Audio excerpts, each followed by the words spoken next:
Hər yerdə olduğu kimi Qurban Bayramı Cəbrayılın Horovlu kəndində də qeyd olunur.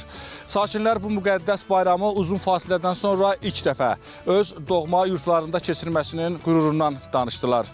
Onu da qeyd edim ki, Horovluda Qurban Yarmarkası və Bərəkət Festivalı da təşkil edilib. Mənim üçün çox xoşdur. 33 ildən sonra qayıtmışıq kəndimizə. Ən xoş təəssüratım odur ki, bugün bir də Horovlu cəmaatı yığışıb burada Qurban Bayramı qeyd edirlər.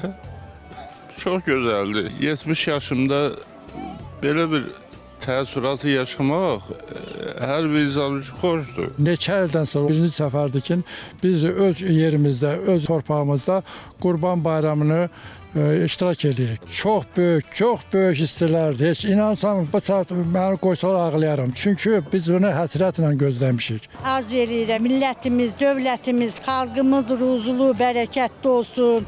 Allah hamının ruzusunu bol eləsin.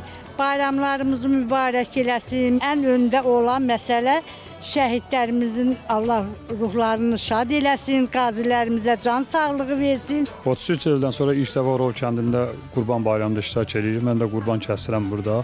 Qəssabam. Sağ olsun ki, hökumətimizdə məni burada işlə təmin elədilər. Mənə dükan verdilər, palatka veriblər, hər bir şərait yaradıblar. Mən də burada onların sayəsində işləyirik, qazandım.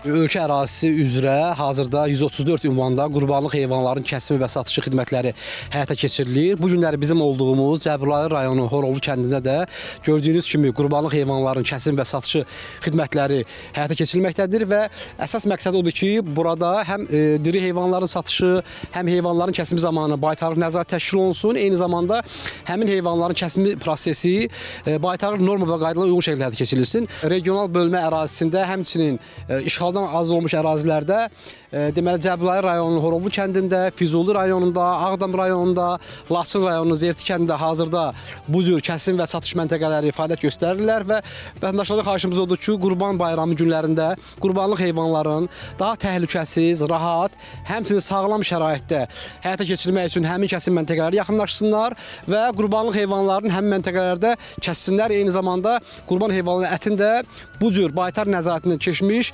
müəssisələrin xidmətlərini istifadə edərək təmin etsinlər.